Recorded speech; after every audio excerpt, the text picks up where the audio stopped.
Ora, muito boa tarde a todos, sejam bem-vindos ao webinar sobre recrutamento EPSO de economistas AD6 para as instituições e agências europeias.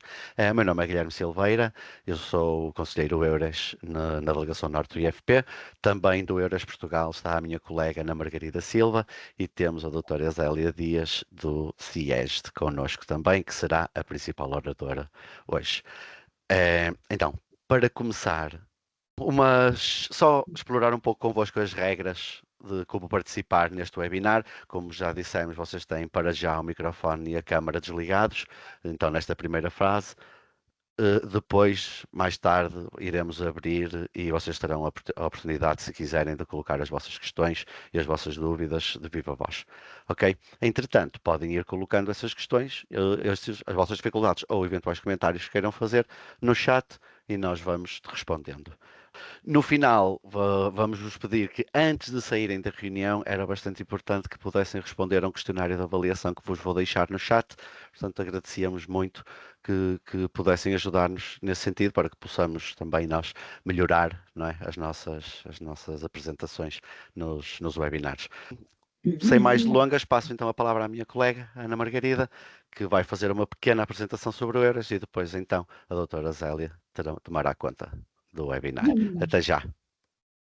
Ora, obrigado, Guilherme. A razão por que nós não vos estamos a permitir agora ligar os microfones e as câmaras também é porque estamos a gravar esta sessão, para que vocês saibam também, e que vocês possam eventualmente, a posteriori, rever a gravação para se recordarem de algum aspecto que possam ter apanhado menos bem durante a sessão.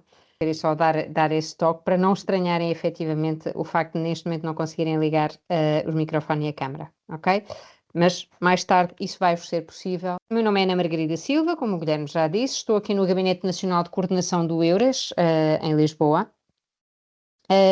Apenas deixar-vos um pouco a agenda daquilo que vai ser a sessão de hoje, com a doutora Zélia Dias, que está aqui connosco e que tem colaborado connosco já há de alguns anos, na divulgação dos recrutamentos para as instituições europeias. A doutora Zélia integra o Centro de Informação Europeia Jacques Delors e vai então fazer esta apresentação uma vez mais connosco. Vamos ter um espaço para que vocês possam colocar as vossas questões.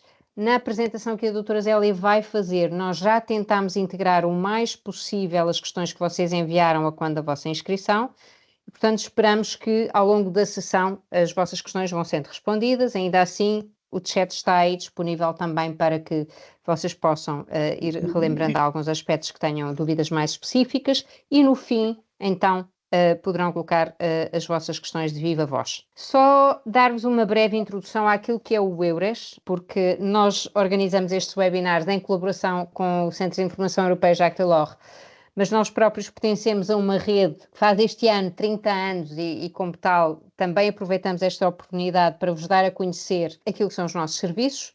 O EURES é sigla para European Employment Services e European Employment Services é uma rede de colaboração entre serviços públicos e privados de emprego de 31 Estados-membros, de 31 países europeus, que tem como missão facilitar a livre circulação e o recrutamento transnacional e transfronteiriço de trabalhadores na União Europeia. Para além dos serviços públicos e privados de emprego, temos aqui também outras entidades, quer do lado sindical, quer do lado das associações empresariais e também outras entidades, universidades, agências de desenvolvimento local que integram esta rede. Estamos a falar de 31 países a nível europeu, como vos disse, e que conta com uma rede de 1000 conselheiros EURES que presta serviços de informação, de aconselhamento e de colocação ou recrutamento, facilitando o contacto entre candidatos e empregadores dos vários países que integram a rede. No âmbito destes serviços, temos também um conjunto de apoios à mobilidade, apoios também financeiros, que podem ajudar-vos,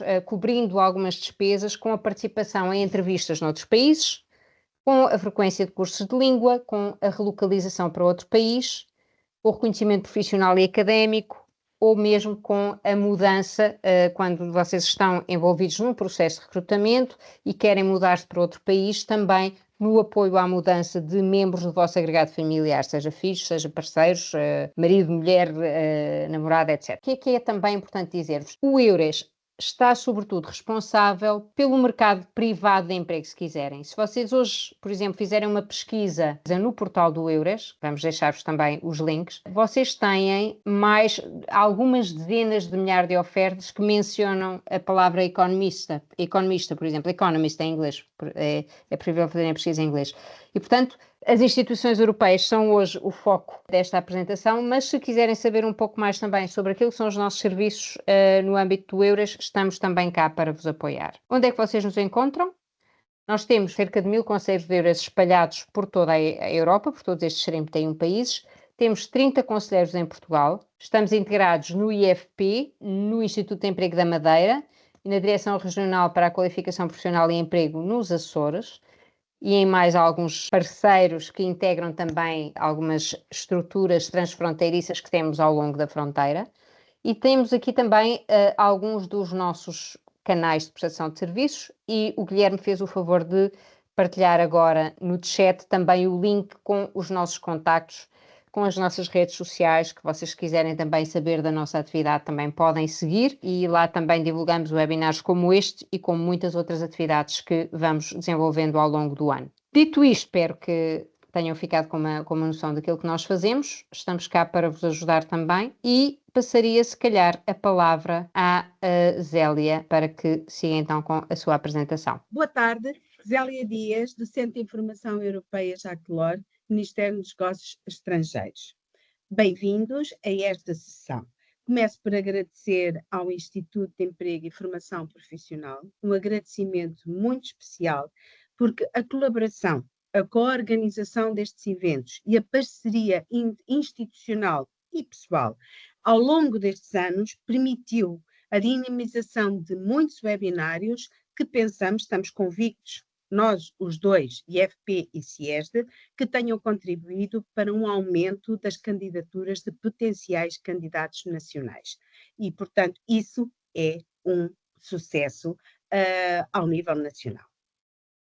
Agradeço também aos participantes por estarem aqui, irem ouvir-me na tentativa de vos motivar e esclarecer a candidatura em específico a este concurso, mas a muitos outros que estão abertos, não só para funcionário permanente, como para agente contratual. Já vamos ver o que é que isto é.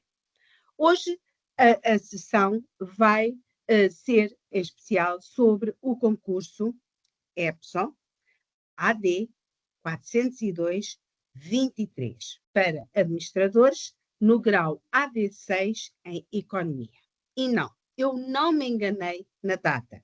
É /23 porque este concurso foi inicialmente publicado pelo EPSO em junho de 2023. Só que devido a alguns problemas técnicos e informáticos com a realização das provas em linha e devido à introdução do novo regime completo linguístico pelo EPSO nos novos processos concursais, o EPSO optou por republicar este concurso, mas com a mesma sigla. EPSO, já vamos ver, European Person Selection Office, AD Administrador, 402/23, no grau AD6. Então, o que é que significa ser funcionário europeu? Trabalhar para a União Europeia. Pois é um trabalho interessante e estimulante, vão discutir todos os temas da atualidade, desde alterações climáticas, comércio eletrónico, comunicação digital, infelizmente as guerras existentes, políticas da União Europeia, assuntos europeus, portanto, tudo o que tem a ver com o nosso dia a dia da nossa grande comunidade União Europeia. Num ambiente de trabalho internacional, multiétnico, multicultural, pois no mínimo 27 Estados-membros a trabalhar em conjunto, multilinguístico, 24 línguas oficiais, em que há um grande equilíbrio entre vida profissional, pessoal e familiar, eu sei, portanto, este equilíbrio é notório, a pessoa tem possibilidade de desenvolver-se profissionalmente e, no entanto, não descurando os aspectos principais da nossa vida, que são a familiar e o pessoal. com uma mobilidade profissional fácil, não só interdepartamental como interinstitucional, onde vos são dadas condições de formação, não só em competências técnicas como linguísticas, no momento em que começam a trabalhar. A União Europeia é um recrutador que não discrimina ninguém em razão de raça, etnia, religião, sexo, orientação sexual. Pelo contrário, promove a candidatura de mulheres, de pessoas portadoras de deficiência e de outros grupos. Trabalhar e viver nos primeiros anos de funcionário europeu provavelmente será em Bruxelas ou no Luxemburgo, nas cidades cosmopolitas, cheias de vida, de cultura, de muitas nacionalidades, em que é bom e é gratificante viver. Contribuir, no fundo, para o futuro da Europa, deste projeto europeu que começou há mais de 70 anos. E, por último, e dado que estou a falar para economistas, bem remunerado. Portanto, a categoria de administrador grau AD6 começa nos 6.231 euros e, consoante os anos de experiência profissional, pode ir até 7.000 euros, ok? Portanto, claro que é remuneração bruto, ordenado bruto e vezes 12, mas depois é acrescido de muitos benefícios e, portanto, compõe ainda mais este ordenado. Muito bem. Só muito brevemente dar-vos ideia de quantas categorias existem, os perfis profissionais da União Europeia e categorias e graus dentro desses perfis. Funcionário permanente, ou seja, aquele que tem um contrato por tempo indeterminado. Ou seja, é como se fosse o nosso funcionário público na nossa administração nacional. E este concurso é exatamente para funcionário permanente, um emprego para a vida, até à reforma. Contrato por tempo indeterminado. Tem 3 categorias. AD quer dizer licenciado, por isso este concurso é para licenciados mínimo, a começar no grau AD5 e que vai até AD16. Este concurso é para AD6, porque já pressupõe no mínimo 3 anos de experiência profissional. O AD5 é para jovens recém-licenciados sem experiência profissional. Os graus de AD15 a AD16 já serão mais destinados a diretores gerais. É o corolário de uma vida profissional. Existe a categoria ASTE, para secundário e com nível secundário e pós-secundário, e vai do ASTE 1 a ASTE 11, e o ASTE SC para secretário, escriturário, e vai do SC1 ao SC6. No fundo, um apoio administrativo, logístico, motoristas, etc. Funcionários permanentes. Para além dos funcionários permanentes, pode trabalhar-se como agente contratual, ou seja, contratos a termos por um período mínimo fixo. Claro que estes contratos às vezes são prolongados por tempo indeterminado e a pessoa já se sente como funcionário permanente. Não deixa de ser um agente contratual. Estes agentes contratuais têm 4 categorias, do GF1, que vai de tarefas manuais e de apoio administrativo, com um nível de secundário, até GF4, com tarefas administrativas, executivas, de consultoria, linguísticas, com licenciatura.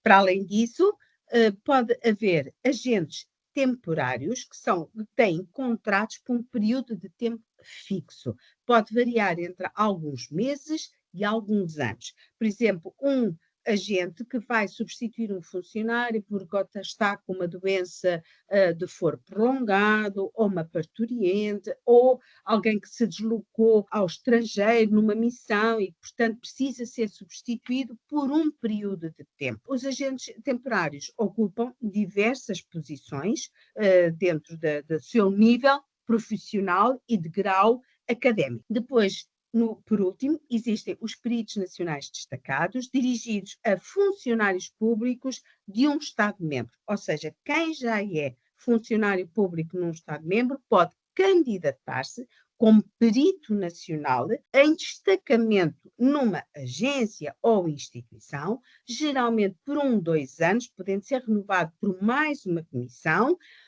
sendo que continua a ser remunerado pelo seu emprego de origem, não podendo ser substituído nesse emprego, nesse trabalho, e depois terá um subsídio mensal e um per diem para fazer face aos custos do nível de vida do país onde está a fazer este destacamento. Por último, os estágios dirigido a um público mais jovem, no início de carreira, quem sabe começar por uma experiência de alguns meses, lado a lado com os funcionários e perceber que, bom, é isto mesmo que eu quero da minha vida, porque não vir a ser funcionário europeu um dia e candidatar-me a um emprego. Os estágios são todos remunerados na União Europeia. Podem ir de 1.300 a 2.000 euros, neste momento, 2.100, por exemplo, na Autoridade Bancária Europeia em Paris, 2.100 euros, limpos de impostos. Quem é que organiza os concursos na União Europeia? É um serviço criado em 2004 pela Comissão Europeia, Serviço Europeu de Seleção de Pessoal, European Person Selection Office, EPSO, daí a sigla EPSO, que organiza estes concursos para selecionar futuros funcionários europeus. E então organiza 2 tipos de concursos. O concurso generalista para recém-licenciados, sem experiência profissional, que abarca todas as áreas de conhecimento e que, em princípio, vão começar na tal categoria AD5 e depois por aí fora, ou AST1, se tiverem só o nível secundário e pós-secundário. Este é o generalista. E depois organiza os concursos especialista, que é o caso dos que estamos a falar hoje, porque é para um domínio específico, economia, com uma área de conhecimento específica, economia, com experiência profissional, mínimo 3 anos e por aí fora, com licenciatura, a começar no grau AD6, ou, se for de assistente, no AST3. Portanto, 2 tipos de concursos, generalista para entrada na função pública, especialistas para quem já tem alguns anos de experiência e podendo continuar a sua carreira profissional. Então, concurso EPSO AD 402-23 para economistas e grau AD6. Como eu disse, este concurso foi publicado em primeira mão em junho do ano passado. Em 22 de junho do ano passado. Está alguém a participar que tenha se candidatado nessa altura? Eu sugeri que, se puderem, coloquem a mãozinha no ar, para a Zélia conseguir identificar. Ok. Pelo menos uma mãozinha eu vi. Ana Canatário. Isso? Muito bem. Sim, senhor. Então. Há mais 2 ou 3. Sim. Há mais 2 ou 3. Muito Sim. bem. Então, este concurso, agora aberto a 28 de maio de 2024, dirige-se não só aos candidatos que já se candidataram em 2023 e foram 250 candidatos nacionais cuja candidatura ficou bem submetida, como a novos candidatos que se queiram agora candidatar. Então, o anúncio já foi alterado, este ano é 28 de maio, segundo as novas regras do processo concursal que o EPSO introduziu. Quem já se candidatou no ano passado, o que é que tem de fazer? Tem de entrar na candidatura, revalidá-la, eventualmente acrescentar alguns dados pessoais que nos quais tenha havido desenvolvimento, ou tirou mais um curso, ou acabou mais um estágio, ou uma outra experiência profissional, e escolher as 2 línguas. Porquê? Porque o novo regime linguístico introduzido pelo EPSO prevê que o candidato tenha bom conhecimento de 2 línguas oficiais, não discriminando ninguém. Enquanto que em 23 o concurso dizia tem de escolher 2 línguas oficiais, uma de entre as 24 podia ser português. E outra, obrigatoriamente inglês, diferente da primeira, quem escolhesse a primeira em inglês tinha depois de escolher outra. Portanto, por exemplo, podia ser português e inglês, dado que inglês é a língua de trabalho por excelência em quase todas as instituições e agências da União Europeia. Neste momento, o novo regime linguístico do EPSO, dos concursos EPSO, prevê a escolha de 2 línguas oficiais, independentemente de quais. Português e dinamarquês, português e sueco, whatever, dinamarquês e sueco, Português e espanhol. quiser. Exato. Por exemplo, agora abro aqui já um parênteses. No final, irão ter uma entrevista de recrutamento. E, obviamente, que essa entrevista não vai ser nem em dinamarquês, nem em sueco. Muito provavelmente vai ser numa das línguas de trabalho da instituição. E, como eu disse, grande parte das vezes é ou francês, ou inglês, ou alemão. Mas, quem já se candidatou, o que vai ter de fazer é entrar novamente na candidatura, validá-la e, eventualmente, acrescentar alguns dados pessoais e escolher as 2 línguas, ok? Estas são as alterações, ou seja, rever a candidatura para os candidatos existentes, quem se for a candidatar pela primeira vez já sabe, 2 línguas oficiais e depois, por último, quando falarmos nos testes, o teste de estudo de caso foi substituído por uma prova escrita. Já vamos falar disso. Ora, o organograma já é diferente, parece igual, mas não. Se depois vocês verificarem, ele já não diz nas características linguísticas uma das línguas tem de ser o inglês. Não, são 2 línguas à vossa escolha e depois a prova escrita. Ok? Pronto, muito bem. Então, este concurso pretende criar uma lista de reserva de 970 candidatos. É bastante.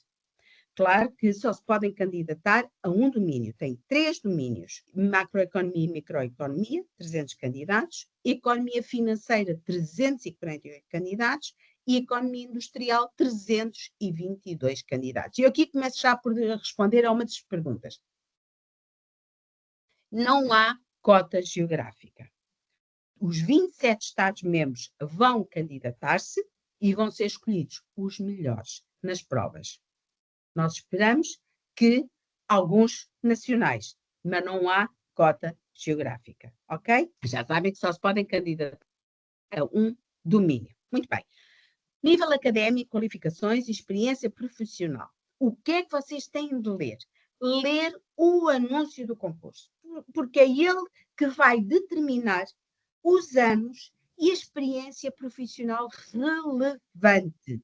Relevante quer dizer aquela que vai de encontro às tarefas descritas no anúncio e no anexo 2 do anúncio, ok? Portanto, o anexo 2 discrimina todas as tarefas que são adstritas aos 3 domínios. Só na economia financeira tem 18 pontos. E é essa que é relevante, é essa que tem de ser colocada em neon, se assim posso dizer, no vosso currículo, na vossa candidatura.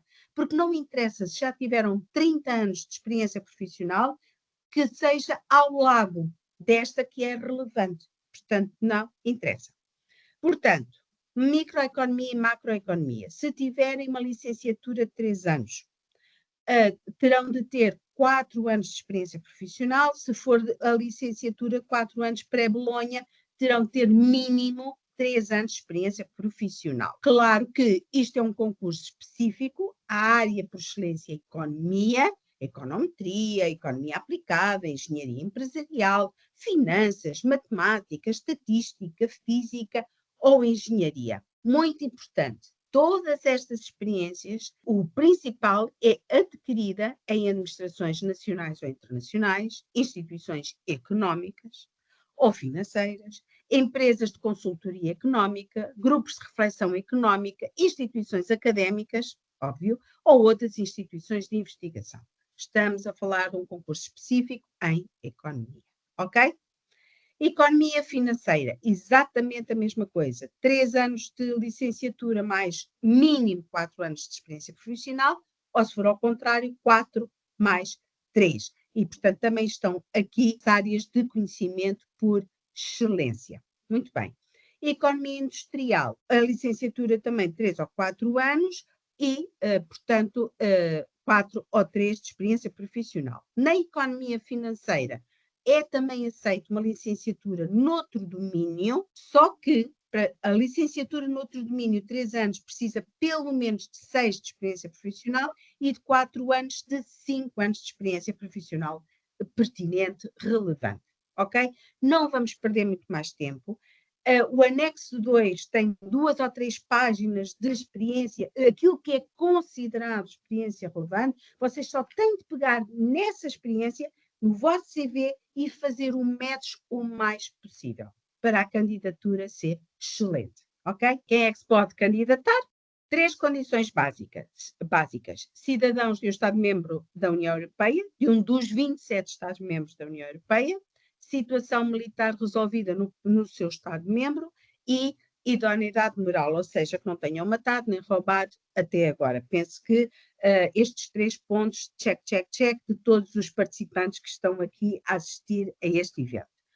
Como este concurso é para administrador, quer dizer, licenciado no funcionalismo europeu, então tem de ter mínimo licenciatura, ou mestrado, ou até doutoramento, ok? Uma experiência profissional que pode ir de 3 anos mínimo a 6 ou mais, quantos mais melhor, relevante, e agora conhecimento das línguas oficiais. Uma língua 1 ao nível C1, por exemplo, português, esperemos que o tenham, e uma língua 2 ao nível mínimo B2. Tudo o que tiverem a mais, melhor. É uma mais-valia para a vossa candidatura. Pode, por favor, passar como? Vamos ver como. Então, como é que é o processo concursal para funcionário permanente na União Europeia? Como eu disse, quem abre os concursos, quem organiza os concursos é o Serviço Europeu de Seleção de Pessoal. A candidatura é sempre feita em linha, não há papelinhos nenhuns, não vamos deitar árvores abaixo. Portanto, candidatura em linha. E onde é que se faz a candidatura? Todas as candidaturas, seja para um estágio, seja para um funcionário permanente, temporário, CAST, é em linha no portal da entidade que abre a vaga. Neste caso, quem publica o anúncio e organiza o concurso é o EPSO, candidatura em linha no portal do EPSO, ok? A seguir, se a candidatura foi bem sucedida, esperemos que sim, são convidados a fazer testes de raciocínio. Sim, são os chamados testes psicotécnicos de raciocínio numérico, verbal e abstrato, na língua 1, provavelmente o português, não sei, provavelmente o português. Tem também testes específicos, dado que este é um concurso especialista, e tem o teste específico de escolha múltipla e a prova escrita, que substituiu o estudo de caso. Estes 2 feitos na língua 2. E depois ingressam numa lista de reserva de 970 candidatos e onde o recrutador, a entidade recrutadora, vos irá contatar e eventualmente fazer uma entrevista em linha. Provavelmente será em Zoom, eventualmente depois haverá uma outra presencial, mas primeiro uma em linha. Espera-se que este processo todo não dure mais de 6 meses e todas as provas são realizadas num único dia, à distância, vigiadas à distância. Claro que o estar numa lista de reserva não confere nenhum direito, nem uma garantia de recrutamento, mas estando nessa lista, vocês têm de começar a mexer e dizer, contatar até possíveis empregadores, direções gerais ou serviços ou departamentos de uma entidade e dizer, eu já passei o concurso EPSO, estou disponível para uma pequena entrevista, para uma pequena conversa de 1-2 minutos, explicar porque é que eu sou o melhor candidato. Candidatura em linha, como eu disse. A candidatura começa com a criação de uma conta EPSO no portal do EPSO, válida para todas as candidaturas. Quem tiver já uma conta EPSO não vai fazer outra, é só necessário uma, é válida para todas as candidaturas a todos os concursos abertos pelo EPSO. A candidatura em linha pode ser feita numa das 24 línguas oficiais. Já era, antes deste processo linguístico. Depois, na candidatura, vocês vão apresentar os vossos dados pessoais, os vossos nível académico, experiência profissional e escolher 2 das 24 línguas oficiais, ok? Que já sabem que uma é para os testes de raciocínio e a língua 2 para os outros testes. Esta autoavaliação, estes critérios de aptidão são regidos estão em consonância com o quadro europeu comum de referência para as línguas, que está aqui o link.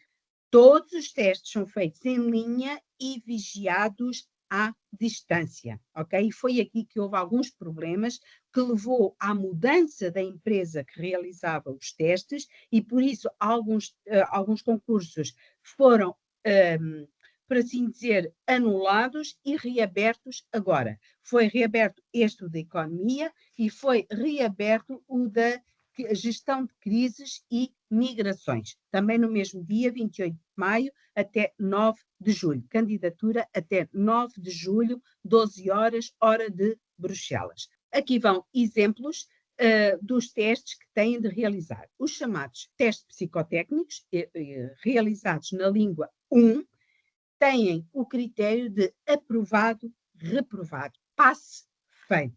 Quem não tiver, e o primeiro teste a realizar, raciocínio numérico, 10 perguntas, 20 minutos, pontuação de 6 sobre 10, não passa aos outros. Portanto, será tudo feito no mesmo dia, mas quando for a avaliação, se logo neste numérico não tiverem 6 de 10, já nem são avaliadas as outras provas. Como vocês estão a ver, 10 perguntas, 20 minutos. É cerca de 2 minutos por pergunta. Portanto, requer muito treino, alguns minutos por dia a treinar para habituar o cérebro a resolver estes testes e a adquirir destreza na sua solução. Ok? Muito bem. Depois, o raciocínio verbal e abstrato são avaliados em conjunto e é preciso ter 15 de 30 perguntas. Portanto, são 20 perguntas de verbal, 10 perguntas de abstrato. Estas 30 perguntas têm de ter pelo menos 15 certas. Senão também não passam à fase seguinte. Faz-me entender? Portanto, fazem tudo num dia, como eu disse, mas a avaliação começa com o numérico, ok, 6 sobre 10, muito bem, passa à segunda avaliação, 15 sobre 30, e aí podem passar à fase seguinte. Vamos ver alguns exemplos. Raciocínio numérico. Tem uma tabela, têm alguns dados, têm 5 hipóteses, têm a calculadora em linha e há que saber utilizar. Para vocês economistas, penso que o raciocínio numérico até é fácil, acho eu. Para mim é muito mais difícil, sou de letras, portanto, penso que estes exemplos, eu já vou dizer onde é que vocês podem treinar, mas quantos mais fizerem, melhor. 10 perguntas, 20 minutos, cerca de 2 minutos por pergunta, ok? Raciocínio verbal, aquilo que fazíamos no liceu ou na faculdade, um texto, 4 hipóteses, há que escolher a que está certa. Portanto, ler muito bem,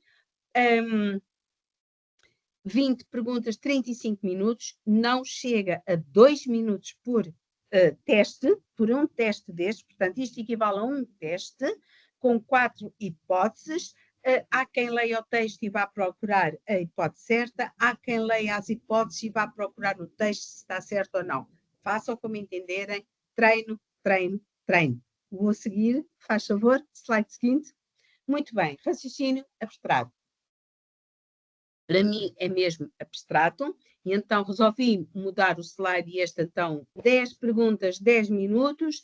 Vocês sabem que neste teste o que interessa é uma sequência, portanto é uma série e é-vos dada 5 casinhas com uma série e vocês têm de escolher o que vem a seguir, que acho que quem percebe disto acha que é lógico, pelo menos pessoas com quem eu tenho falado, isso é facilíssimo, então vê-se mesmo que o que vem a seguir é uma destas casinhas. Pois, para mim não é tão simples, portanto, mas o cérebro habitua-se a tudo. E, portanto, há que treinar e há que saber resolvê-los. Fizemos os testes de raciocínio, vamos fazer os testes para especialistas. O teste específico de escolha múltipla é classificado, ou seja, ranked. Ou seja, não é pass-fail, mas a melhor nota. Vamos supor que são 970 candidatos e no final de pass-fail, de todas as provas pass-fail, estão mais de 1000 nessa lista que não podem estar. Como é que se vai anular até 970? Há de ser pela melhor classificação neste teste específico, ok? Conjunto de questões que visam testar a competência inerente às funções exigidas para o perfil específico. Economista, óbvio, ok? Cada pergunta tem 4 opções de resposta e só uma é que está certa. 30 perguntas, 40 minutos, pontuação de 0 a 30 e pontuação mínima 15-30. Mas a melhor classificação há de ser aquela que tem mais hipóteses de vir a integrar a lista de reserva. A prova escrita, que substituiu o estudo de caso, é também pass-fail, aprovado, reprovado. É um teste que não é linguístico, visa avaliar as capacidades de comunicação escrita dos candidatos. E então, estão aqui 4 âncoras. Âncoras é aquilo que o EPSO chama a aspectos muito importantes que vão ser avaliados especificamente nesta prova. Escrever de forma concisa, sem usar palavras e frases desnecessárias, apresentar o assunto de uma forma compreensível, adaptar a escrita para corresponder ao público-alvo e ao propósito, usar as informações fornecidas para lidar com a tarefa e a comunicação escrita é estruturada com um fluxo lógico de ideias. Dura 45 minutos, máximo, pontuação de 0 a 10 e mínimo 50%, 5 sobre 10. Esta é pass-fail, ok? Penso que não há problemas. Podem testar isto tudo e treinar. Muito bem. Então, fizeram os testes todos, estão inseridos numa das listas de reserva, as 3 são 970 laureados. Aí começam-se a mexer, meus amigos, mas também haverá, esta lista vai ser distribuída às entidades que necessitam de economistas, que vos entrarão em contacto com vocês, marcam uma entrevista de emprego e, eventualmente, há um recrutamento, ok? Por tempo, um contrato de tempo indeterminado. Muito bem. O EPSO criou no seu portal dicas importantes. Uma delas está aqui o link, eu só fiz um resumo, de que o que fazer e o que não fazer nos testes EPSO. Portanto, chama a atenção para alguns dos principais aspectos do novo ambiente. O que fazer? Equipamento pronto. Pois, mesmo que a gente teste tudo, eram 10 para as 5 e eu não conseguia entrar na reunião. Não percebo porque o link não dava certo. Portanto, testar ao máximo o equipamento.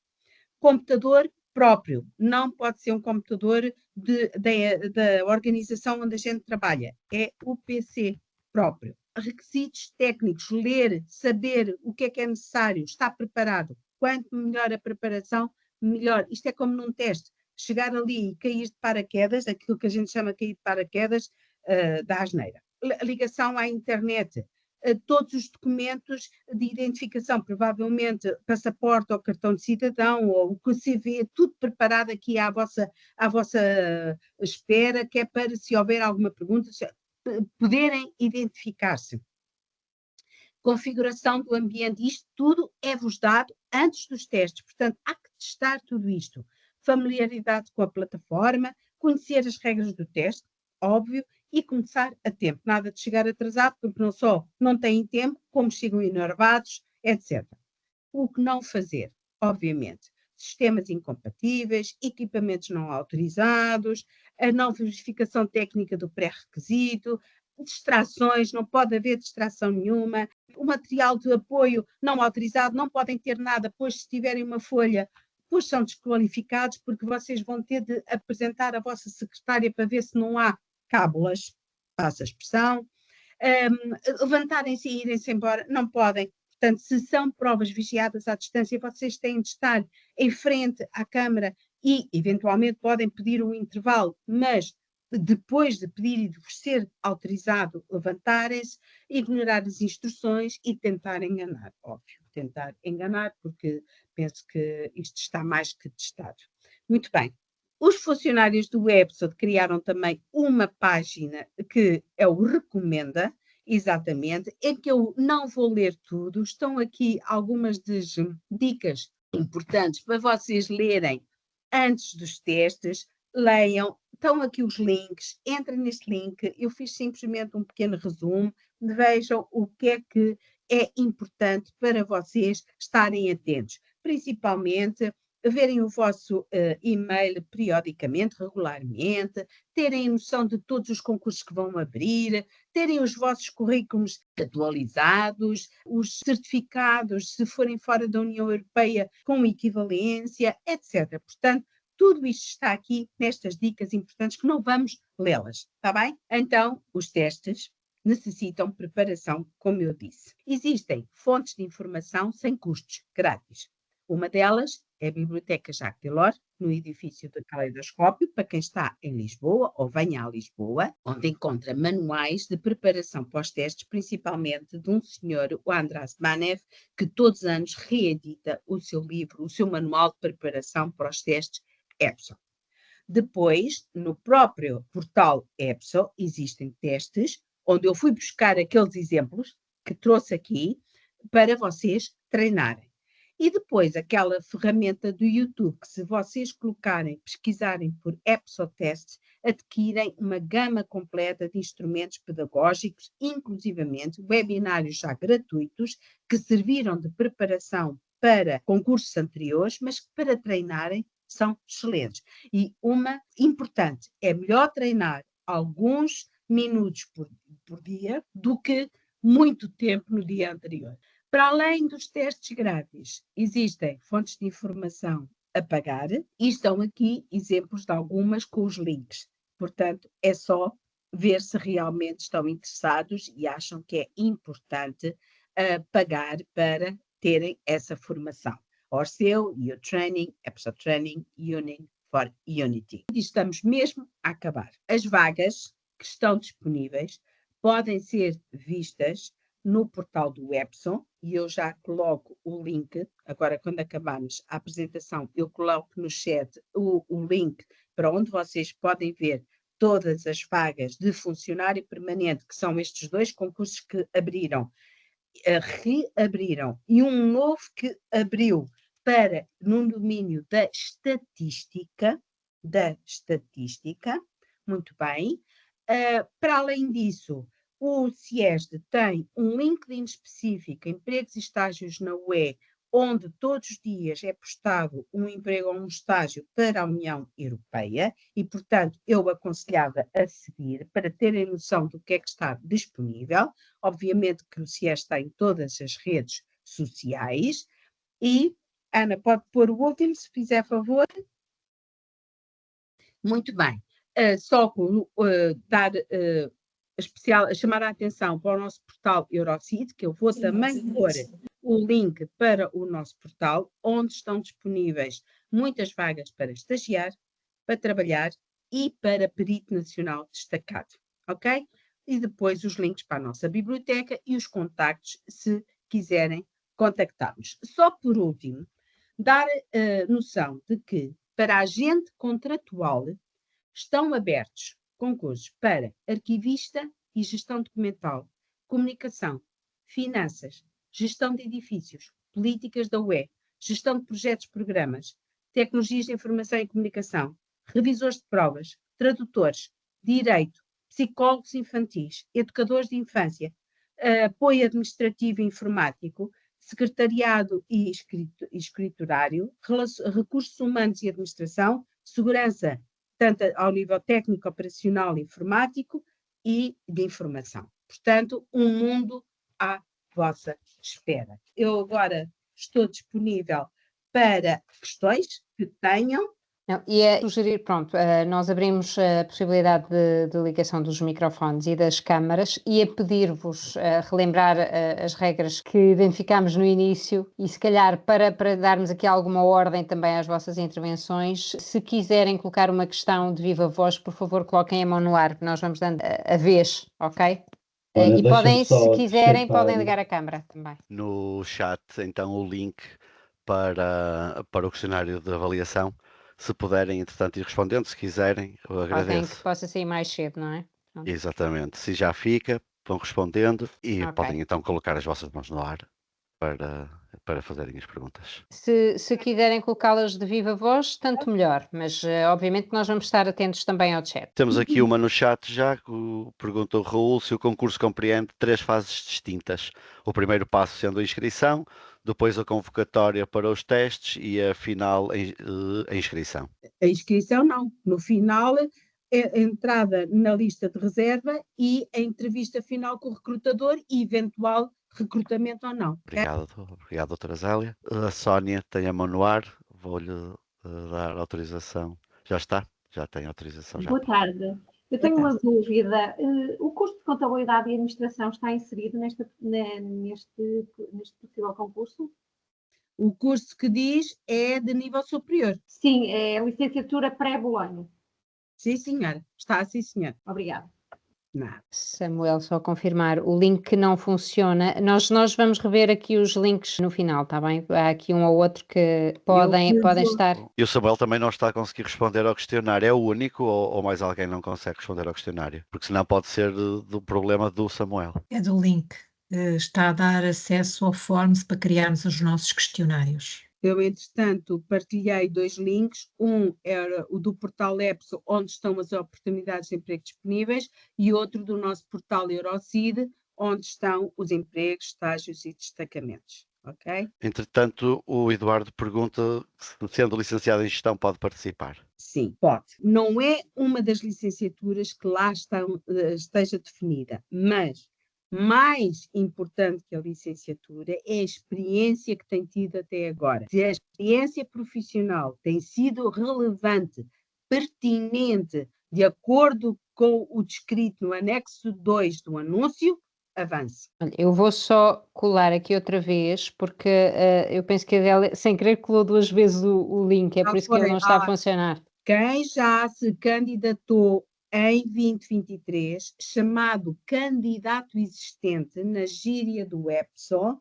tem de validar a candidatura, entrar, validar os seus dados pessoais, eventualmente acrescentar alguma coisa que tenha feito neste período de tempo e escolher as 2 línguas oficiais. Já não é português e inglês, mas pode ser português e espanhol, dinamarquês sueco, grego e italiano, whatever. Eu estava a pensar precisamente nessa combinação, grego e italiano.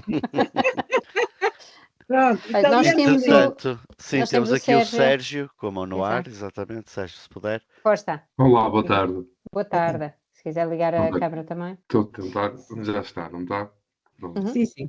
Está sim. Pronto, eu estive a ouvir relativamente à experiência e tudo que eu vi que me pareceu era relativamente com instituições governamentais. Experiência com entidades normais, empresariais, se é uma experiência que é considerada relevante ou só mesmo com entidades governamentais.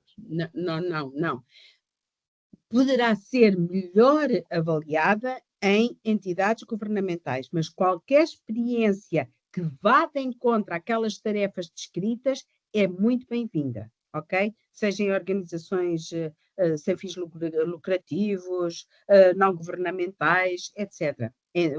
Instituições universitárias, institutos de investigação. Se vocês forem ver depois o tal anexo 2, daquilo que eu me apercebi, eu também sou da economia, não me vou candidatar, portanto é menos uma candidatura que vocês têm que ter em consideração. Mas há, por exemplo, muitas funções, nomeadamente na área financeira, que têm a ver com a atividade na área dos bancos e das instituições financeiras. Pelo menos para essas seguramente que há oportunidades, mas eu acredito que também para as outras na área empresarial haverá, até porque, por exemplo, a engenharia em gestão industrial ou atividades que tenham mais a ver com com as atividades económicas em concreto, quem tenha estado no meio empresarial se calhar traz uma experiência que se calhar alguém que esteve em instituições públicas pode não ter, não é? Portanto, pode também ser uma mais-valia. Obrigado. Carla, se quiser colocar a sua questão. Desculpe, só voltando Espera atrás. Tem que ter certificado dessa experiência, certo? Sim. E isso é uma, às vezes é uma dor de cabeça para os nossos candidatos, não é, Zélia? Se calhar convém também aí dar algumas isso, dicas. Mas são muitos candidatos e o EPSO não pode abrir mão nem pode privilegiar uns em detrimento de outros. Portanto, certificado das habilitações e da experiência profissional que advogam ter, ok? Portanto, cartas de referência, tudo o que possam ter que comprove. Recibos de ordenado, guias de contrato, sei lá, qualquer coisa que ateste que estiveram lá e fizeram aquelas funções. Um certificado de encerramento de contrato, ou no caso, uma carta do contrato que temos já em vigor, deverá ser o suficiente. Exatamente. Ótimo, Okay. desculpe, passamos. Nada, obrigado. Obrigado, Sérgio. Deixem-me só, antes de dar a vez à Carla, perguntou o Filipe aqui no chat como pode aceder a esse anexo 2. Eu já coloquei o link no chat, mas de qualquer maneira vou colocar novamente, tá bem? Obrigado, Ana. Ele consta do anúncio, certo? Exatamente. Okay. Do anúncio do primeiro, do anúncio primeiro, original. 23. Aquele link que vocês viram na candidatura, estavam 2 links. Um publicado em 22 de junho de 23 e o outro publicado em 28 de maio de 24, que no fundo só altera naqueles novos requisitos do processo concursal. Tudo o resto vale o de 2023. Tem agora aí o link do Jornal Oficial da União Europeia, portanto estes anúncios são publicados no JOE, não é? E tem aí, portanto, quando entrarem no link, tem todo o anúncio, mas e o anexo 2 há de estar mais para o final, está bem? De qualquer maneira, nós depois, quando enviarmos a apresentação, enviamos também estes documentos. Correto. Guilherme, se calhar então, passávamos à Carla. Agora sim. Carla, boa tarde, eu entretanto já responderam às perguntas que eu queria fazer. Uma delas era tendo uma licenciatura pré-Bolonha em gestão, se poderíamos concorrer a este tipo de concursos. Claro. E a outra era se trabalhando em instituições bancárias, se era relevante ou não, mas também já foi respondido que teríamos que ter os certificados ou cartas de referência para podermos concorrer. Exato. E é comparar as tais funções que estão descritas no anexo 2 com aquilo que vocês fazem. Então certo. Vamos verificar, mas eu penso que estaria no final o anexo 2. O primeiro é as disposições gerais para uma candidatura e tem algumas páginas em que o EPSO tenta responder e orientar os candidatos para a candidatura a um concurso. Exatamente. Anexo 2, a partir da página, no link que eu partilhei mais recentemente, a partir da página, que se vê cá em cima, da página 16, A16. Ok, obrigada. Ora bem, Carla, então já tem as suas questões respondidas, se calhar a Patrícia, agora a Patrícia. não é? Muito boa tarde, obrigada. Eu tenho tenho o curso de gestão pré-Bolonha, mas estou numa fase, e também por isso é que já está essa questão, já está sanada, já está satisfeita, estou numa fase de requalificação da minha carreira e estou a enverdar mais por uma parte TI.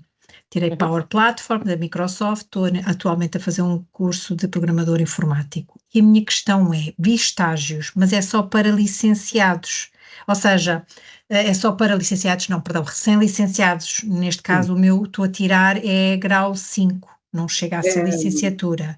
Já é uma nova qualificação, não é? Portanto, estamos os estágios estão na outra vertente. Desta vertente estou pronto, porque eu posso entrar nas duas, não é? A minha questão é, em relação, se souber, né, aos estágios, procuram camadas mais jovens, o que faz sentido, não estou a dizer que não, mas ou também tem a ver, porque nesta área nova eu não tenho os tais anos de experiência, por isso nessa premissa eu cumpro, mas pode ter a parte da idade ou pode querer outras premissas, agora não consigo. Exatamente. Temos aqui duas questões. O que nós estamos hoje a falar é um concurso para funcionário permanente. O que está a colocar em causa é a candidatura a um estágio na União Europeia. Obviamente que um estágio, por natureza, é mais dirigido a um público mais jovem, com licenciatura tirada há menos anos e até sem experiência profissional, ok? Há mesmo estágios que limitam a experiência profissional a 1 ano ou a 3 anos. E o tempo de licenciatura tirada há não mais de 3 ou 5 anos, exatamente para limitar a idade, ok? Agora, é caso de estar atenta. Por exemplo, o Banco Central Europeu abre muitas vagas nesta área, obviamente, e muitas das vezes não coloca entrave a alguns anos de experiência profissional e, obviamente, que há um bom senso. Eu diria que para candidatar-se a um estágio mais de 33, 35 anos, é capaz de já não ser aceito. Apesar do critério de idade não vir explícito, atenção, não é? Exatamente. Não Eu hei de estudar até aos 100, não diga isso.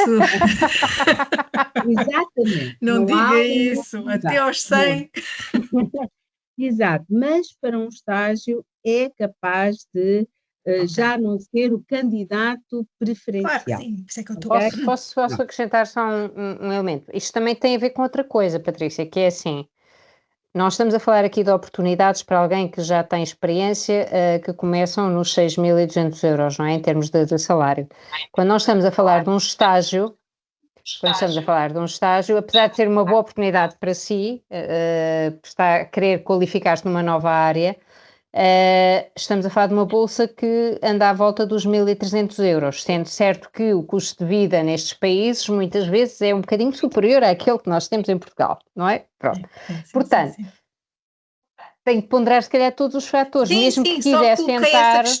Eu coloquei esta questão porque eu vi e depois quando deu esses links eu fui ver os estágios e como também quero criar músculo nesta nova área, às vezes até pode haver possibilidade de sinergias entre ambas, por isso é que eu questionei. Agradeço, obrigada. Até os contratos, os CAST se calhar também têm oportunidades, não, Zélia? Muitos.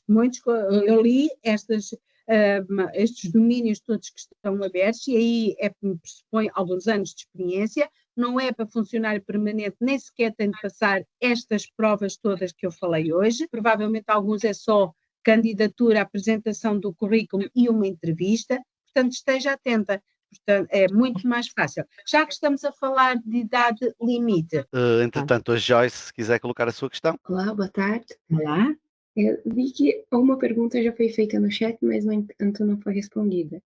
Em relação à língua, a segunda língua exigida, eu vi que pode ser, a primeira seria português, a segunda o inglês. No entanto, hoje eu tenho o B2, né? No meu caso seria o inglês ou o espanhol. Então, eu tenho o B2. E no início da apresentação foi nos dito que há uma formação ou há instrumentos disponíveis para nos ajudar a aperfeiçoar a segunda língua. Eu gostaria de saber um pouco mais sobre isso. Joyce, qual é a sua nacionalidade? Portuguesa, mas eu tenho... Muito bem. Então, é um dos 27 Estados-membros. Primeiro requisito, excelente. Segundo requisito, conhecimento de 2 línguas oficiais. Já não existe a prerrogativa de francês ou inglês ou alemão. Pode ser dinamarquês sueco, pode ser português espanhol, pode ser grego italiano, o que quiser, ok? O que eu disse foi que na entrevista, depois, provavelmente há de ser ou em francês, ou em inglês, ou em alemão. E aí tem de saber comunicar, entender a pergunta e saber responder. Exato, Certo? mas eu penso que a questão da Joyce prende aqui com outra questão de que nós falámos no âmbito do euros e se calhar aí convém clarificar. Aqueles apoios de que nós falamos, e se calhar acabamos por gerar um bocadinho de confusão quando falamos neles, mas é assim, aqueles apoios aplicam-se a ofertas no âmbito do setor privado, não se incluem, ou seja, todos aqueles apoios de que falámos no âmbito do euros têm a ver com quando vocês já estão envolvidos num processo de recrutamento com uma determinada empresa noutro país e em que o conhecimento da língua é um requisito para conseguirem ficar integrados, esses apoios podem ser concedidos. Mas no âmbito de ofertas, sobretudo no setor privado. As instituições europeias não são elegíveis para esse tipo de apoio, enquanto entidades empregadoras, ok? Pronto. Dito isto, também dizer que pode sempre candidatar-se com os níveis de língua que já tem. Disse-me que em relação ao inglês também já tem B2, certo? Sim. É uma E é questão preciso também de ter o investir um certificado, né? Apresentar Isso no. conviria, sim, isso penso que convém, não é, Zélia? Mas depois também as próprias instituições da União Europeia, uma vez estando lá, há múltiplas oportunidades de conseguir formação e melhoria das línguas que já têm, estando lá depois, não é? Portanto, se conseguir Lá a depois, colocação. exato, depois do contrato é oferecida a possibilidade de desenvolvimento linguístico e técnico para poder integrar, por exemplo, um grupo em que estejam polacos, húngaros, etc., embora existindo as línguas de trabalho, mas se quiser falar a língua dos seus colegas, é-lhe permitido esse desenvolvimento linguístico, mas depois do contrato, do recrutamento e do contrato. Tenho só mais 2 questões, prometo que serei breve. Em relação ao processo, há a primeira parte, que é a candidatura. Uma vez aceite, sigo para os testes.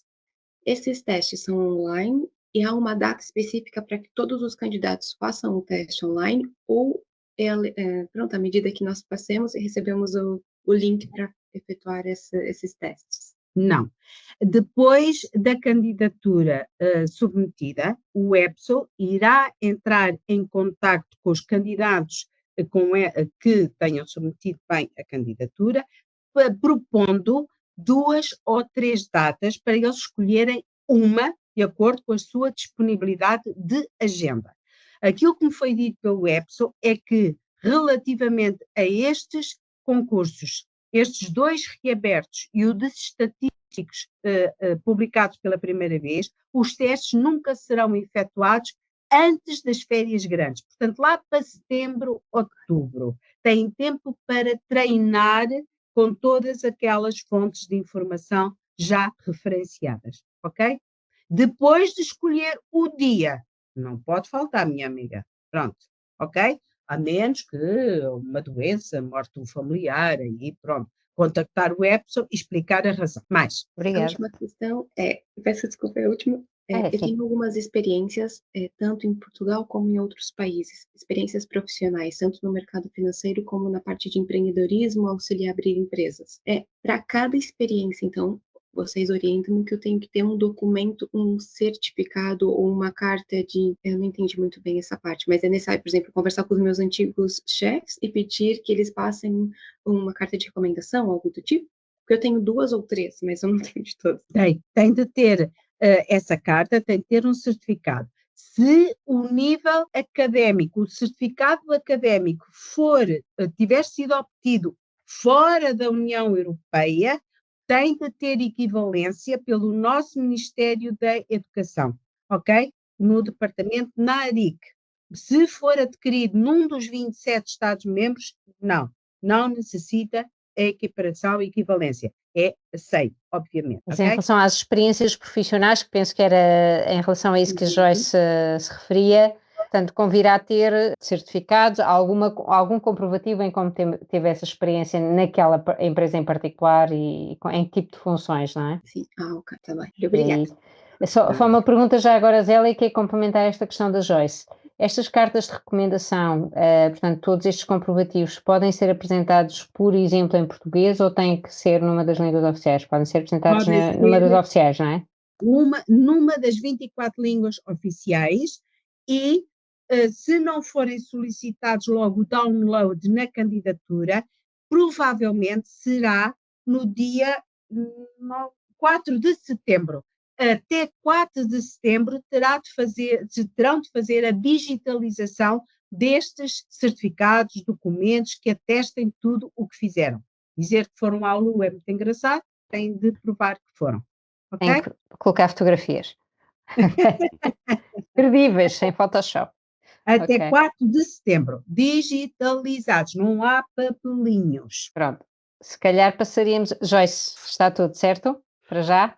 Então, se calhar passaríamos ao Sérgio. Peço desculpa outra vez. Eu vou voltar a insistir que eu estive aqui a verificar no jornal, relativamente ao domínio da experiência. Relativamente, por exemplo, no domínio 2 da economia financeira, tem 18 pontos, ok? Em que eu presumo que bastará ter experiência em 3, 4 pontos destes. Não, dificilmente uma pessoa Claro. conseguirá cumprir todos estes requisitos. Não. Bastante assegurar que temos experiência em 3, 4 pontos será viável. Exatamente, não precisa ter nos 18.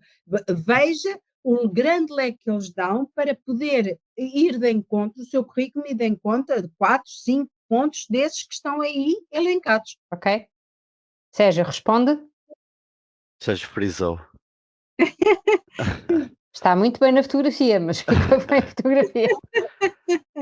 Mas presumo que sim, que está respondido. Também se não estiver, Exato. o Sérgio voltará Exatamente. a intervir. Exato. Então, o Passaremos ao Leopoldo, se Leopoldo. quiser. Olá, muito boa tarde. A minha pergunta, se calhar já foi respondida, é: a nível de certificados, para a segunda língua, para o B2, nós precisamos de provar, certo? Não, não precisa certificado linguístico. Não. É Não? uma autoavaliação feita naquele quadro de referência por si, Ok. autoavaliação, e depois vai ter de fazer a candidatura os primeiros testes nesta língua, na língua 1, e se não conseguir, não consegue, e os outros testes na língua 2. Agora, a entrevista, é que depois, ou francês, ou inglês, ou alemão, mas não precisa certificado Ok. linguístico nenhum. Outra pergunta muito rápida. Eu sei que para estas posições é preciso a licenciatura. Ter mestrado é uma mais-valia? Pode ser, se houver, depois no final de toda a seleção dos testes, porque os testes são o principal, se houver candidatos no mesmo pé de igualdade, poderá ser um elemento diferenciador. Mas o processo de candidatura faz-se de igual modo para licenciado, mestrado ou doutoramento. Os testes são iguais e o ranked ou passo-fail é exatamente igual. Depois poderá ser um aspecto diferenciador no final. Então seria melhor, certo? Não, eu só pergunto isto porque eu tirei o meu mestrado em Inglaterra e eu nunca tirei o meu certificado, na altura não tinha dinheiro, nunca tirei o certificado. E então, entretanto, aqui em Portugal, quando me pedem, eu posso ir ao site da minha universidade em Londres e posso tirar o transcript, mas não é oficial, assim eu teria que tirar um oficial. Última pergunta mesmo, só, muito rápido, eu já trabalhei como economista, mesmo como puro economista em Londres, na City. Entretanto, eu quando voltei para Portugal, eu tive lá uns quantos anos, quando voltei para Portugal eu enverdei mais para uma área de data science e tenho sempre trabalhado como analista de dados e cientista de dados. Contudo, eu tenho trabalhado em bancos e seguradoras. Ao fim e ao cabo, trabalhando em bancos e seguradoras somente não me possibilita provar a minha experiência para me candidatar aqui, certo? Tinha que ser mesmo a posição em si. olhar para as funções, porque se calhar acaba não, por eu haver digo isto das afinidade. funções, porque as funções é de dados, mas, por exemplo, se eu estou a trabalhar numa equipa de crédito, se calhar tem a ver com esta área, mas eu na realidade não deixo de ser um analista de dados e se calhar está alocado a uma equipa de data reporting. Mas ok, mas ficou esclarecido. Experimente ler mesmo as funções, porque provavelmente vai encontrar afinidades e, para além disso, tem a sua experiência anterior que também pode. Não, era isso. reportar. Para mim não há problema porque eu tenho experiência de economista há mais de 5 anos. Mas o problema é que eu fui para a Inglaterra em 2011 e voltei em 2017. Então, desde 2017 eu sempre trabalhei na área de dados.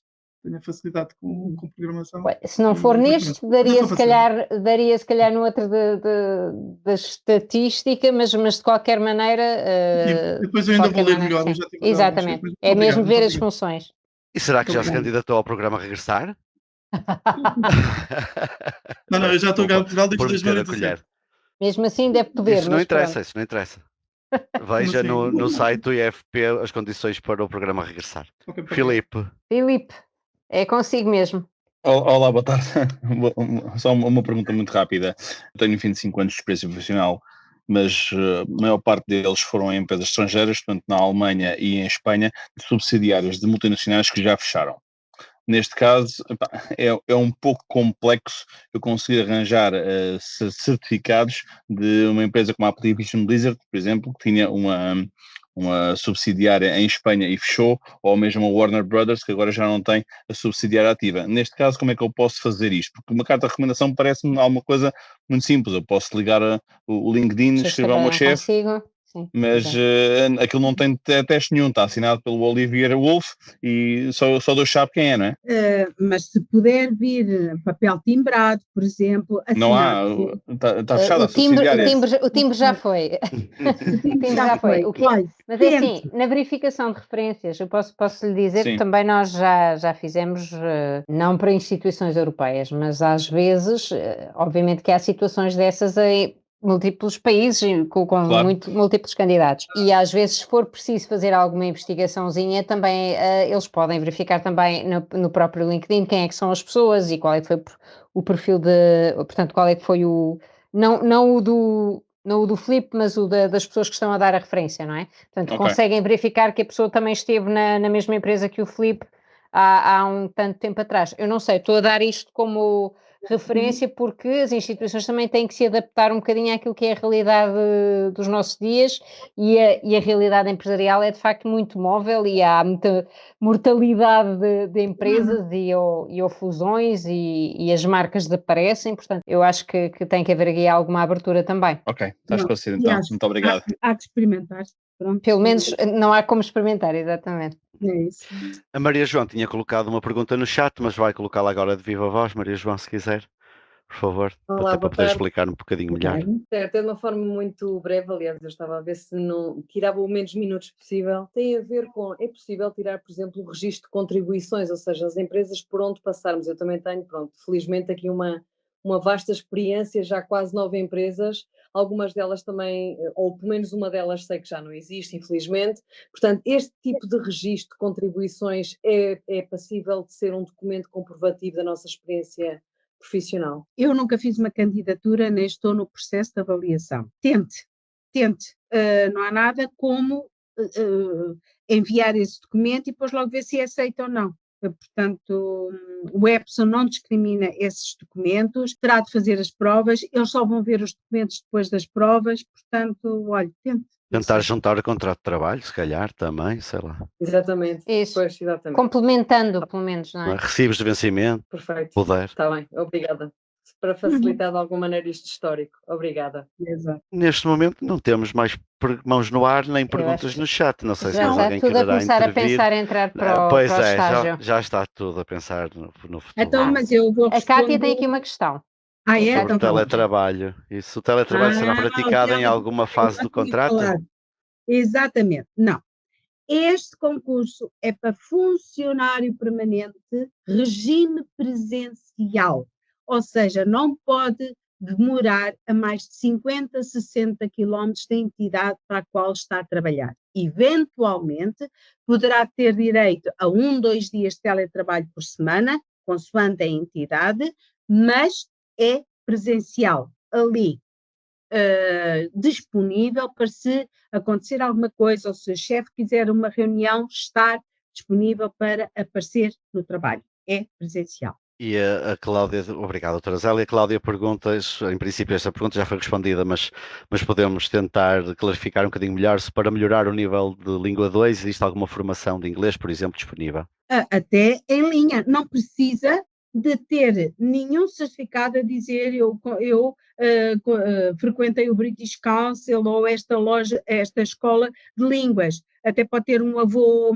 materno ou paterno que seja inglês e lhe ensine. Não interessa ao namorado, ou seja aquilo que for. O que interessa é que se desenvolva até à entrevista. Mas o B2, o nível B2, refere-se à segunda língua, pode ser grego, pode ser dinamarquês, pode ser espanhol, o que quiserem, ok? O B2, se vocês verificarem, nós temos tendência, os portugueses, para sermos, obviamente isto é uma generalização, mas temos tendência para nos subestimarmos um bocadinho também naquilo que sabemos. E em relação à língua, nós muitas vezes não praticamos no dia-a-dia, é verdade, e portanto a parte oral, vocês até podem investir um bocadinho mais na parte oral. Para a preparação da entrevista, Cláudia, não, isso já tínhamos dito que não existem propriamente cursos proporcionados pelas instituições, não. Antes de um contrato com as instituições, não há esse investimento por parte das instituições. Estão todos quer dizer, não estão todos em igualdade de oportunidades, é verdade, mas as pessoas terão que procurar por si só, ok? Mas pronto, esta questão é, muitas vezes nós conseguimos ler lindamente o inglês, portanto já a esse nível já está muito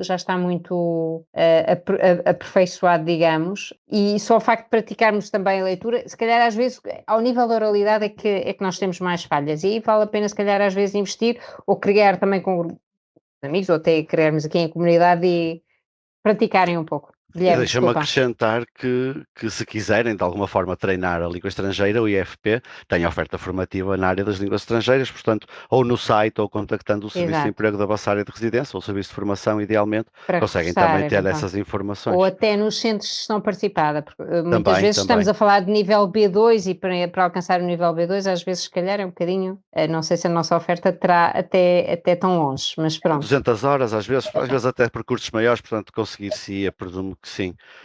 Entretanto, 2 mãos no ar, o Luís Cunha, se quiser abrir o microfone, pode. Olá, boa tarde a todos. Boa tarde. Eu queria só tirar uma dúvida, de outro lado, uma dúvida já tirada, mas eu penso que não ficou bem explícita. Eu já percebi que a situação de um alojamento ter perto, ou dentro do raio de 150 km do local de trabalho, a minha questão é esta. Após a aprovação, imaginemos, e a validação dos testes, a partir do momento em que é considerado ok, no fim, como é que funciona, por exemplo, o iniciar o trabalho e o resolver a questão do alojamento no país em questão? Zélia, se calhar é importante falar aqui também o funcionamento da lista de reserva, porque eu penso que, e também era uma questão das perguntas, qual é a duração também da lista de reserva? Tendo passado os testes, como eu disse, é inserido numa lista de reserva, que neste caso são de 970 candidatos. Essa lista de reserva deixou de ter validade, antes tinha a validade de 2 anos, podendo ser prorrogado. Deixou de ter validade, mas eu diria que mais de 1 ano, 2, numa lista de reserva sem contactos, é capaz de estar um bocadinho moribundo. Portanto, começa-se a mexer e tenta realmente haver contactos com o empregador. Eu diria que até à entrevista de recrutamento e a possibilidade de lhe ser oferecida um emprego, 1 ano, mais ou menos. 1 ano, ok? Pondo os seus contactos, pondo a REPER, a nossa representação de Portugal junto na Bélgica, junto das instituições europeias. Portanto, eu acho que 1 ano, 1 ano e meio será provavelmente uma data plausível para começar a trabalhar, ser-lhe oferecido um contrato e começar a trabalhar. Como é que pode? Obviamente não vai começar a procurar casa enquanto está na lista de reserva, porque nem sabe qual é a agência que o vai contactar para ser futuro funcionário. Agora, no momento em que tem a entrevista bem dirigida e pensa que tem hipóteses, existem plataformas de aluguer de casas, tanto na Bélgica como no Luxemburgo, como noutras cidades europeias, e que será uma ajuda para o aluguer de casa. Não há um subsídio ou uma subvenção específica para a ajuda desse aluguer, pois vai ter do seu ordenado, dos 6.000 e tal euros, mais os subsídios que receber, vai ter de gerir esse dinheiro para o aluguer de uma casa, mas, portanto, nunca antes de ter o contrato na mão. Respondi? E por regra as instituições ajudam um pouco também portanto, proporcionam esta informação, dão dicas.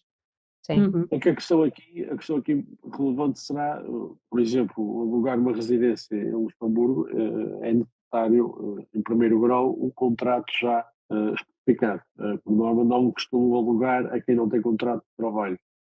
Pronto, ou seja, exatamente. estar a tomar esse passo sem primeiro ter, entre aspas, alguma garantia na questão do trabalho, daí a minha dúvida. E eu entendi que estas plataformas, ou seja, são acessos que acabam por facilitar um pouco a questão mais burocrática no aluguer da casa, correto? Sim, sim, é isso mesmo, isso mesmo. Portanto, haverá um equilíbrio entre aquilo que pode fazer para alugar e aquilo que lhe permite dizer, ok, eu avanço para o passo de alugar. Não, ainda é tudo hipotético ou ok, isto tem boas hipóteses de vir a acontecer, avance para isso, para um aluguer de uma casa. Obrigado. E se vocês veem também, por regra, as cidades onde estas instituições estão localizadas também já estão um pouco preparadas para este tipo de perfil e, portanto, há já muita prática. É óbvio que o aluguer, tudo o que tenha a ver com alojamento hoje em dia não é fácil em lado nenhum, não é? Mas de qualquer maneira há já alguns canais e já há algum hábito por parte dos próprios arrendatários. Principalmente Sim. Bruxelas, Luxemburgo e Estrasburgo, bom, exatamente, estão habituados aos funcionários e principalmente alguns sazonais, como os estagiários, os profissionais destacados, os agentes temporários, sazonais que vão entrando e saindo. E depois esse leque, essa rede de contactos alarga-se e, portanto, é prestável. É para começar por uns meses, se calhar os primeiros meses num alojamento mais temporário e depois passar para então a procura para um alojamento mais permanente. Luís, está mais ou menos respondido dentro do possível?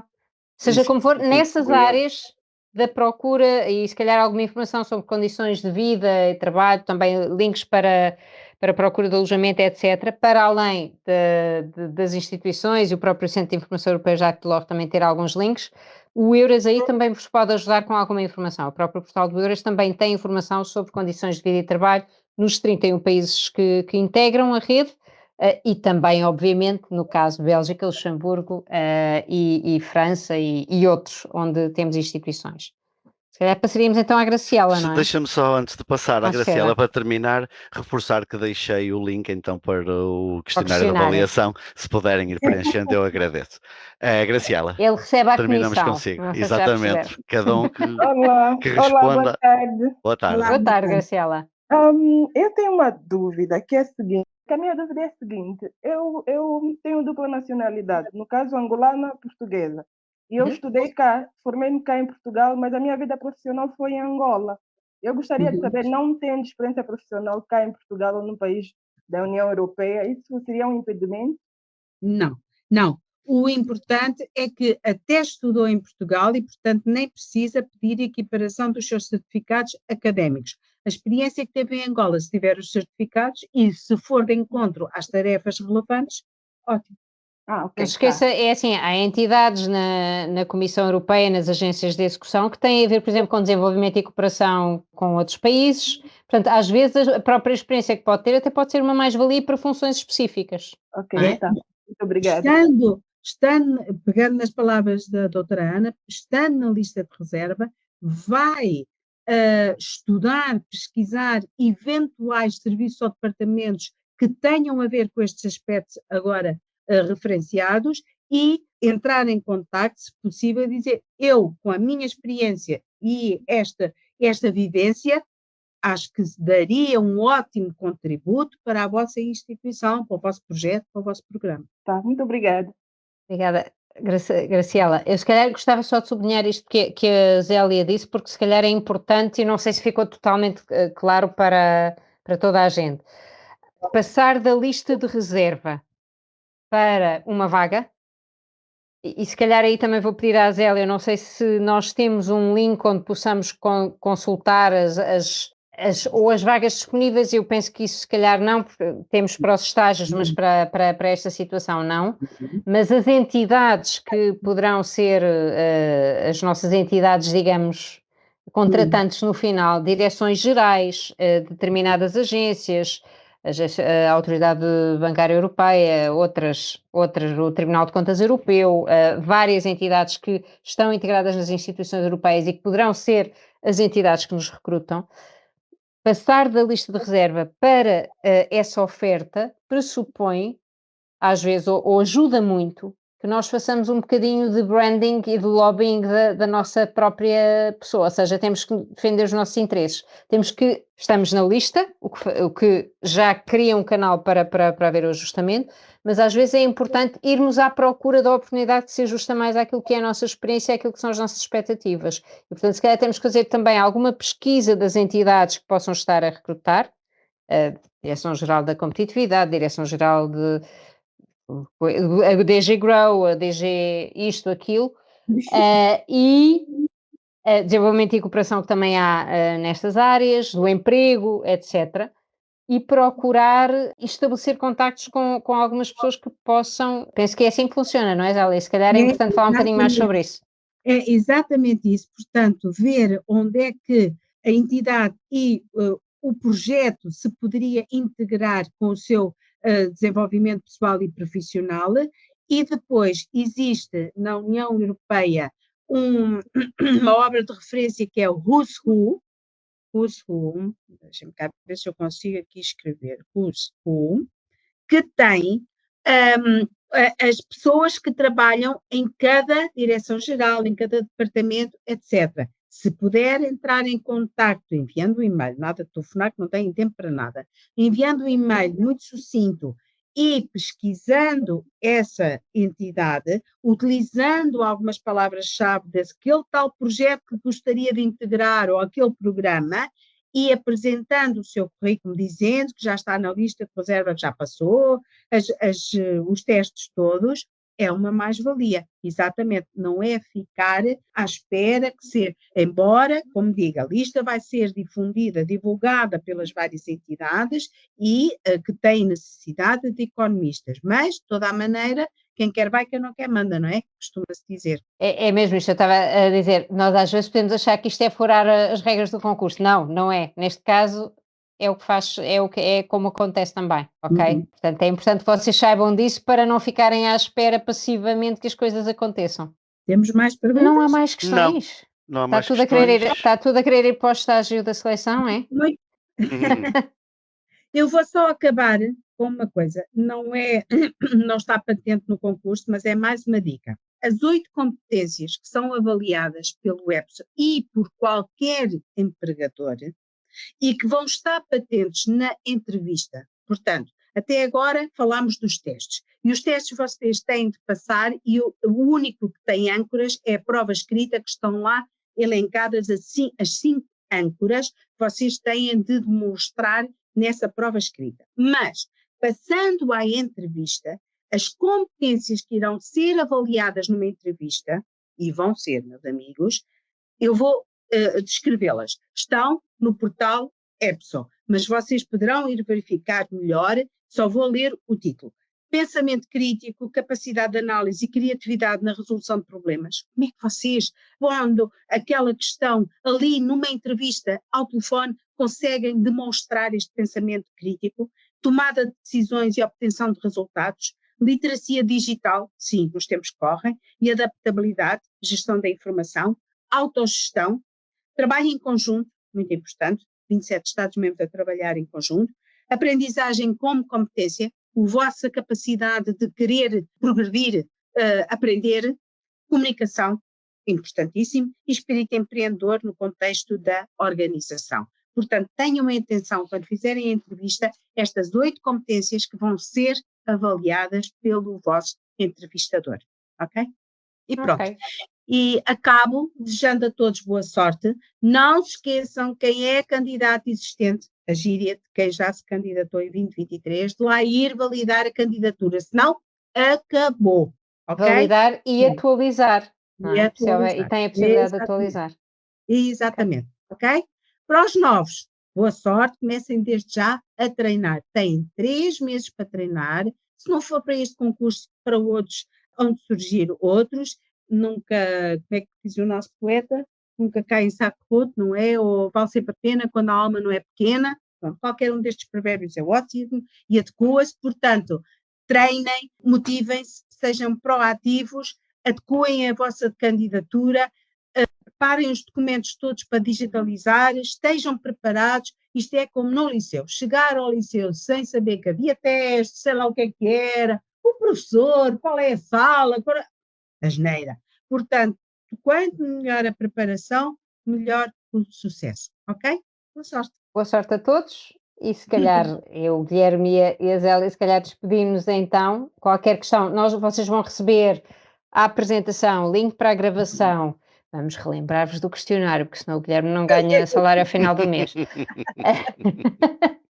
E também os anúncios com o respectivo anexo 2, que tem os 18 pontos para a economia financeira e mais não sei quantos pontos para as outras áreas. Portanto, vejam e não se esqueçam que a candidatura é até dia 8 de julho, a este concurso. Vão estando atentos também. Eu sei que é está 9 de manhã.